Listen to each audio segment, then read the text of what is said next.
Opioid addiction is a national public health crisis that affects individuals and families regardless of their age, race, or income. The statistics are overwhelming. More than 130 people die from opioid addiction every day. But there is hope. Recovery is possible. This podcast is for informational purposes only and should not replace advice from a medical provider when making healthcare decisions. This podcast contains opinionated content and may not reflect the opinions of any organizations this podcast is affiliated with. We will discuss opioid use, opioid treatment, and physical and psychological trauma, which may be triggering for some listeners. Listener discretion is advised. Today on Someone You Know, we're speaking with Erin, a current college student, and Luke, the founder of a support and advocacy group at St. Joe's University. Erin and Luke have experienced both substance use disorder and a life in recovery while attending college. In this episode, the two discuss how the opioid epidemic has affected their lives, the impact of stigma on college campuses, and how educational institutions can provide support for their students who may be struggling with substances. I'm your host, Heather Major, and this is Someone You Know. I want to thank you both for being here today to talk a little bit about your experiences with substance use disorder, as well as collegiate safety and some of the things that you are doing respectively on campus for folks, for young students who are dealing with substance use disorder on a whole. So if we could just take a moment so that our audience can meet you, if you wouldn't mind introducing yourselves. Absolutely. My name is Erin. I am 21 years old. I am a college student in recovery, and I attend Penn State Abington. And my name is Luke Gorman. I am a person in long-term recovery, graduate of St. Joe's University, and the co-founder of The Flock, which is an on-campus collegiate recovery program. And something that we're going to talk about a little bit more today, and sort of the why you did this and where it's going. Erin, let's start with you, your story. What are some of the events that in your life that led you to where you are today? I think that is an important question to ask because people are realizing that people don't just wake up one day and start to use drugs. These people are having traumatic life experiences that are causing individuals to use these substances, and of course that was a huge factor in my life. Starting from when I was a little kid, from the age of 6 to 9, I was sexually molested. And I think that's important to note because I was so young. That was the foundation to my life. That's when I was still learning and growing. So it kind of set the course for how I thought and acted. So in the 6th grade, I developed an eating disorder, in and out of treatment with that, various mental health issues. And I think the next big life event that kind of took things on a spiral was when I was 18 years old. I was roofied and raped. And after that, my substance use kind of escalated pretty quickly, as one could imagine. I didn't seek treatment right away. I started my college career 3 months after it happened, and as you can imagine, my freshman year was a total disaster. I started out not going to class. I mean, missing like weeks on end. So my professors didn't even know I was in their class. I went from being a straight A student to not attending classes, having to drop out of school. And no one kind of like realized because I was commuting to school. I was coming home every day. I would leave when my parents would go to work and pretend I was going to school, and then I would come back home. None of my teachers checked up on me or reached out on me. So it was up to me on my own to figure out how I was going to not only get myself into recovery, but how to actively participate in school while maintaining the roads of recovery. Luke, give us a little bit about your story. So I'm a person in long-term recovery. I have experienced the collegiate life both before getting sober and after getting sober. And my connection to the opioid crisis and what brings me here today is I have struggled on a college campus, and I became a full-blown opioid addict on a college campus. I know what it feels like to be in and out of school because of addiction, unable to attend courses, unable to be a student. And the life that I've lived post-recovery has wholly involved contributing on a college campus, and I've gotten to experience what it feels like to be on the other side of the opioid epidemic in the recovery aspect, and that's been the most rewarding thing I've ever experienced in my life, is being able to give back to a university. And we're going to talk a little bit about The Flock soon enough, and all the great things that you did to give back to your university and to the school community there. But first, I want to ask you both the same question before we launch into more specifics. How do you feel stigma plays a role on college campuses? Whether that's the stigma of accepting and asking for help and from those you know or those you don't know, or the stigma of not conforming. So I think that's a big thing that college students go through when they're acclimating to their new environment. It's just a conformity. What are your thoughts? So I think when I started school, it was I graduated from high school in 2008, so I started going to college that year. And I think I'm grateful that today we're in a much different environment than we were back in 2008, because I think we were having far less conversations about the opioid epidemic. I guess technically it didn't even exist at that point in time. It's gotten much more serious in recent years, but addiction as an entity was not really being discussed too openly on the college campus. So as I was going through my first few years in college, I didn't know that there were people in recovery. I didn't know much about what recovery was. I don't believe there were any collegiate recovery programs at that point in time. So I felt like I was kind of on my own out there, and I'm happy to say that today that's not really the case anymore. I think a lot of universities are starting to implement collegiate recovery programs, and we're seeing a lot more positive momentum around breaking down the stigma that makes it difficult for people to talk about what addiction is and what that really looks like, and the effect that it has on individuals and their families and their communities. So I think we're in a really positive time as far as the trend that we're working towards a far more open atmosphere on college campuses. But I think it's more imperative than ever that we do our best to help build infrastructure on each and every campus so that students know that they have resources. From the time that I started Penn State Abington, which was 2016, to now, I have seen such a huge improvement in terms of making noted the resources available. When I first applied, you had to do like the typical 30-minute hour course on how to drink appropriately, what are the signs of alcohol poisoning, that everybody just kind of clicks through, scrolls through, it's whatever. But when I had started to pull together my life and begin the recovery process, Penn State Abington was extremely helpful with me. The faculty there were super helpful. Because of what had happened with my sexual trauma, they were able to completely wipe away my freshman semester. Gave me my tuition money back and provided me with resources that I needed, whether it was the local Penn State helpline. We have a group on campus called Lines for Recovery, and then I was the president of a mental health club on campus, and obviously those go hand in hand. So I think that, like Luke was saying, it's extremely important that the college system keeps on top of these issues, because it's so easy for someone to just kind of slip through the cracks like I did freshman year. Hadn't I reached out to Penn State Abington, I don't know if I would have gotten those resources. Luckily, we had a faculty member come, Dr. Glenn Sterner, whose area of research focuses on that, and the opportunities that he has given me on college campus have made my college experience so much more valuable, that I've actually not only been able to apply myself, but I've been able to apply what I've learned and my own personal experience to my coworkers and the people I work with and the work I do. And I think every individual in recovery who's also a college student should have that opportunity.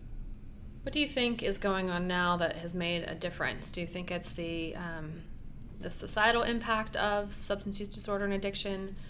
Do you think that educators are more aware and more willing to speak and support, create a supportive environment? What do you think are some of the tenets that are changing the way that students and faculty engage on campus? I think it's both of those things that you mentioned, Heather, and I think what we're seeing is the toll that the opioid crisis is actually having on our society. And the Someone You Know campaign does a good job of sort of outlining that the opioid epidemic has touched every single person from every walk of life, from universities, from professional workplaces, from all different areas. We've seen the impact that it's had as far as casualties that have taken place, lives that have been lost, and just a whole multitude of factors have led to this being a conversation that society has to be having right now. I completely agree. One of the things that I've seen has been a motivator from the education system as a whole is that literally everybody knows somebody. There's not one person that I haven't shared my experience with or opened up to in my line of work that doesn't know somebody, whether it's like a friend, a parent, a child. And these are things that I would never have known if I hadn't reached out to them. And I think that if educators became more comfortable with sharing their own personal experiences and being more open to that discussion rather than having a student sitting in your class like wondering, why isn't this kid showing up for a week, or why is this kid coming and sleeping in class all day? If they became aware of those signs, so not even just substance use disorder, but mental health issues, because as we know, mental health issues can cause individuals to use substances, so if we kind of tackle it at the source, I think education is a huge, huge key into not necessarily solving this issue, but helping individuals in the college system and the education system in general interacting with one another. So Luke, that's a perfect segue to talk about the flock, I think. Could you tell everyone what the flock is, how the flock came about, the flock's engagement on St. Joe's campus? So the flock came into existence in 2014, and that was when I went back to St. Joe's. I had taken a few years off, sort of had an in-and-out college career from 2008 back until 2014. When I arrived at St. Joe's in 2014, I had gotten into recovery. I was excited to be on campus.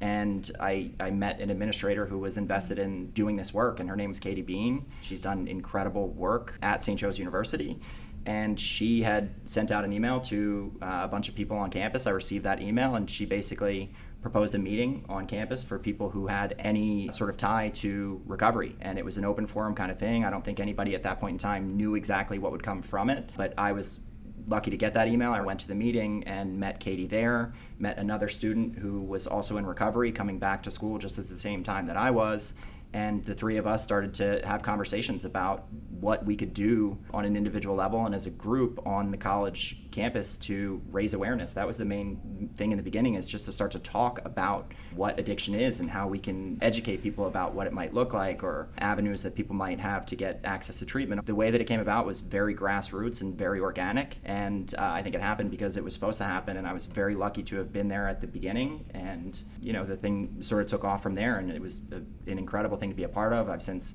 graduated from St. Joe's. I have a degree in English literature. I have a meaningful work life, family life, and I attribute a lot of that to meeting that individual on campus. And I think it can just be one person that you meet that can spark a fire in you and help you to build things that are sustainable for the future and help other people.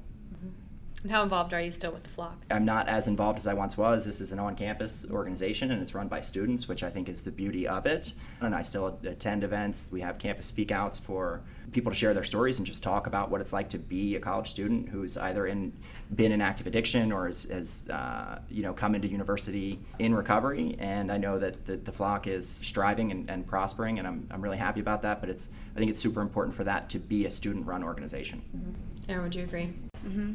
I think that it's important because kind of with just substance use in general, I've learned best personally in my own recovery from people that have experienced it too. It's kind of one of those things that you don't quite know what it's like until you've been through it, which I think can go with anything, even mental health. If someone understands you, you're more likely to take them seriously or your treatment seriously. You tell me how you feel about there's the stigma and whether the groups that you're both associated with in colleges, universities, are really embracing and sort of breaking down the barrier of stigma, not just through the existence of groups and student-run organizations, but beyond those groups. You think that the universities are really taking that on as a charge, or do you think the students are taking that on as a charge, or does it all?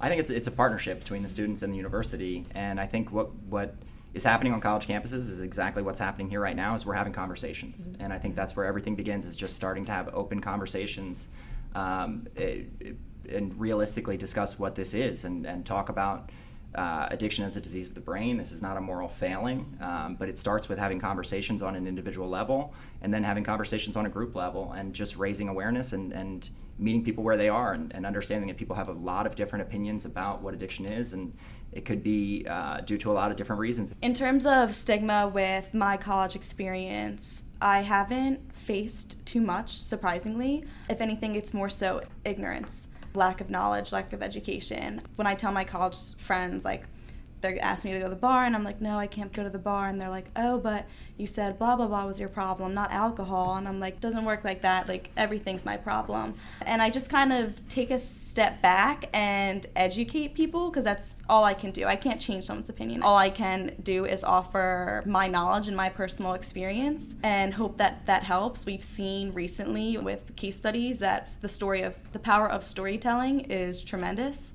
And just putting a name to these statistics, showing that these are real, genuine people that are having traumatic life events happen to them, and that they're just someone's mom, dad, son. I think tackling that emotional aspect and kind of pulling out that compassion is where we're starting to see the stigma break down.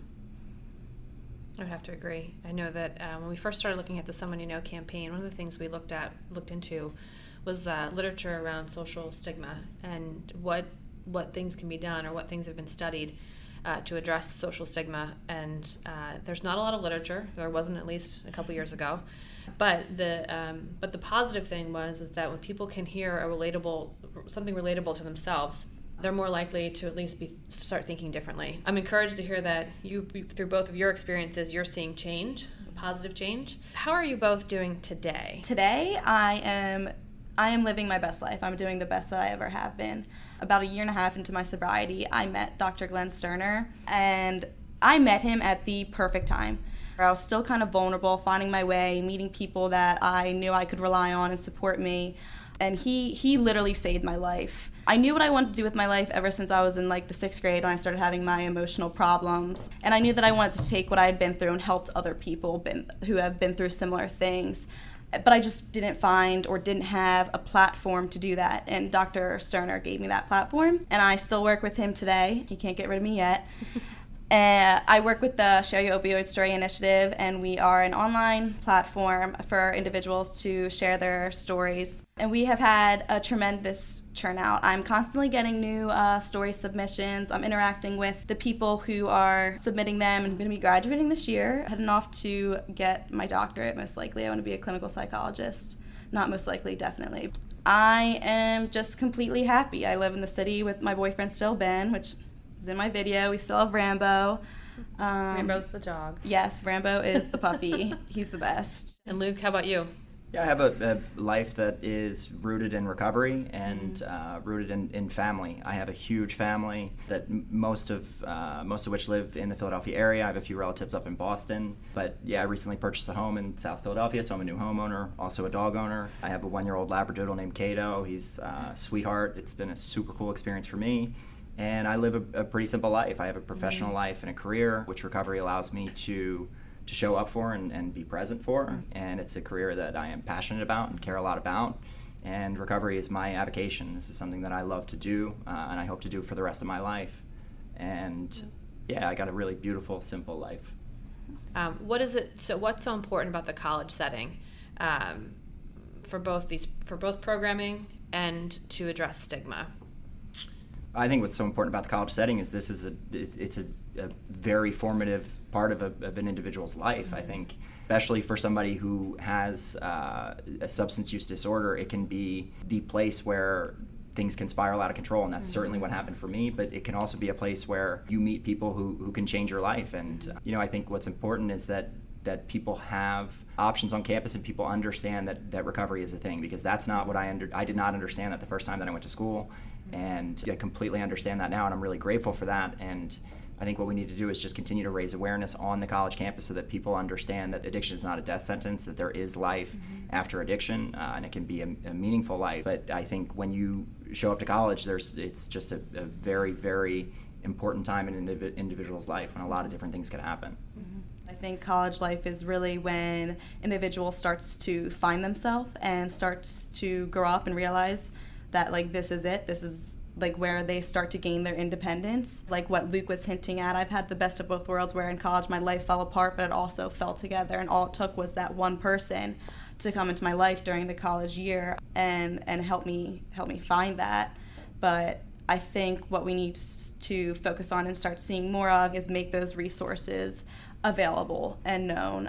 It shouldn't have to take the student trying to find those. What can we, and I think that that's just the general we, be doing both in and outside of college to continue to reduce the stigma? I know we talked about conversations, but what does that really look like?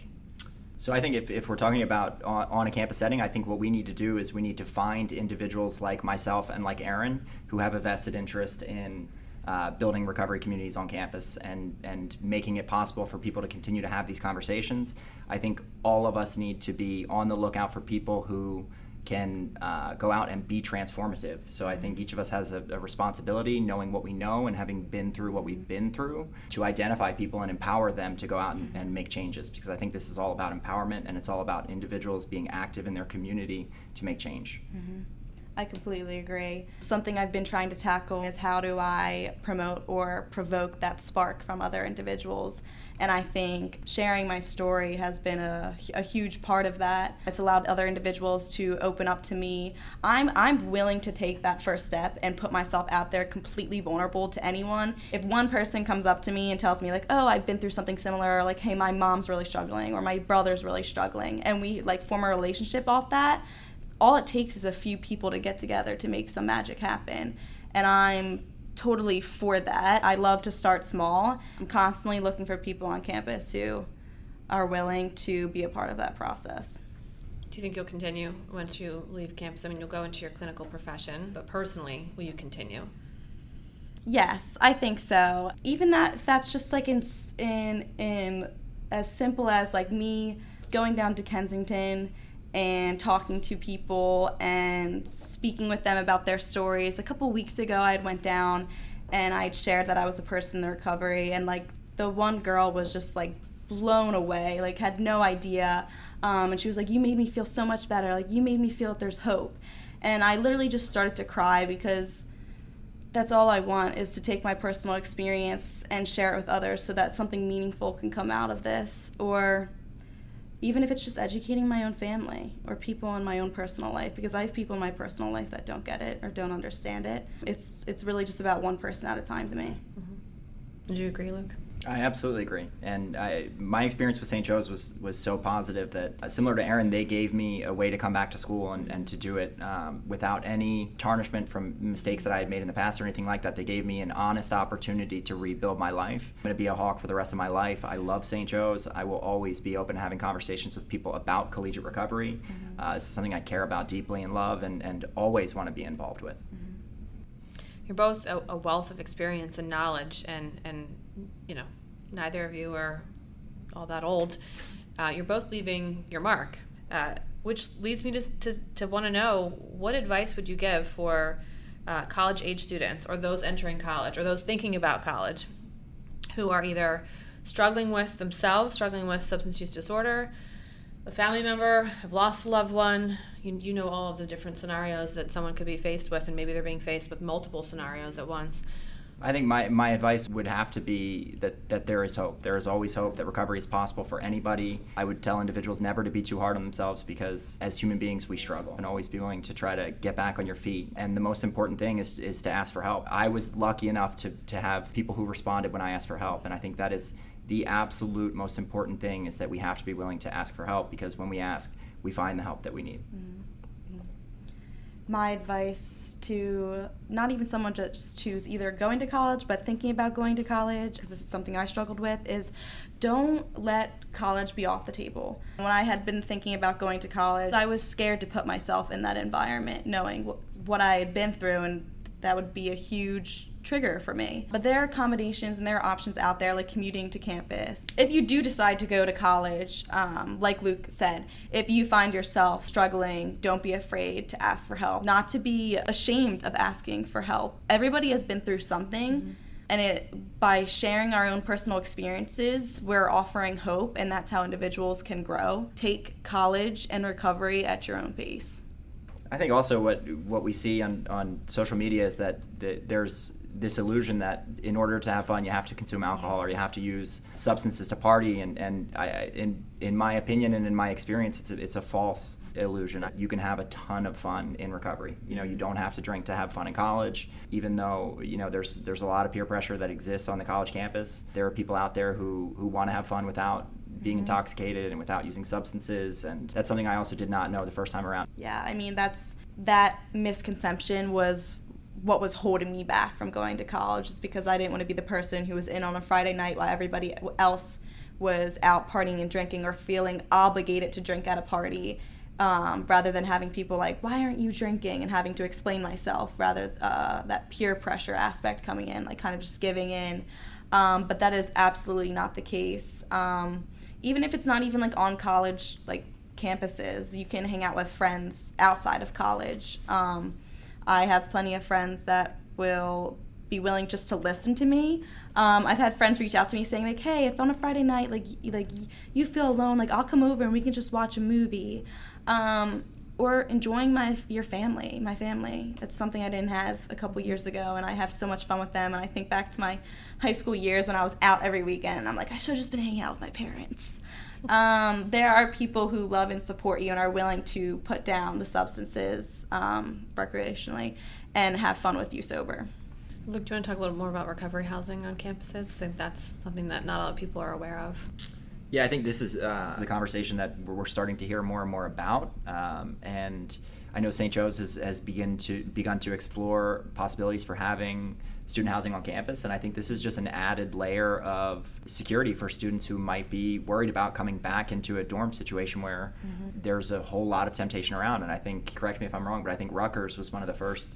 Was it Rutgers? I believe it's Rutgers. One of the first in the country to put the infrastructure on place on campus to have recovery housing, and I think it's been incredibly beneficial for their university, and I think they've created a safe space for students to live on campus, and I'm wholly in support of recovery housing, and I'm hoping that we continue to see more of it, more and more universities, because I think it's just it's a good place for people to rebuild their lives in a safe environment on a college campus. Any last thoughts or any last pieces of information that you'd like to share with our listeners about college safety, campus safety? I would say I think I'm grateful that we're having this conversation today, and I'm glad to be a person who's been asked to participate in this. I think that we are on the up and up as far as making progress at the university level, and I think it's a pivotal area for us to continue to invest in for all the reasons that we discussed today. And I think let's, as individuals and all the listeners out there, let's continue to make progress on a day-to-day basis to help build a more sustainable future. My final advice would be to not be afraid to have these types of conversations. I understand that they're uncomfortable and who really wants to talk about this, but great things come from being uncomfortable. When we're uncomfortable, that's where we grow, we learn, we succeed. I think if you're out there and you're listening to this podcast right now, there's a reason that you're listening to this podcast, and I believe that we all have a responsibility to continue to build on the momentum that we've seen built up over the last couple of years, and there's more work to be done. There's always more work to be done, but let's continue to invest and build so that we can create a future which is far more friendly towards individuals who have substance use disorder and help break down the stigma that has negatively affected people in the past. I think what we're doing is we're trying to build a better future together. I want to thank you both for just allowing us, the foundation, to be a part of your experience and to be a part of your journey, and to really thank you on behalf of our listeners for being willing to share your stories today and to encourage other people to keep this conversation going. I'd like to thank you, Heather, and I'd like to thank the foundation for giving us a forum to do something like this, and I would also like to just say thank you to all the listeners out there. And also tell you to stay tuned because there's more to come. Of course. Thank you, Heather. And I'm so thankful for the foundation and what they've just been able to do with me. Just all of you have been so kind to me, and I'm so thankful that you guys have given me this platform to share my story. If you or someone you know is suffering from opioid addiction, please visit ibxfoundation.org/SYK. The link is in our show notes below.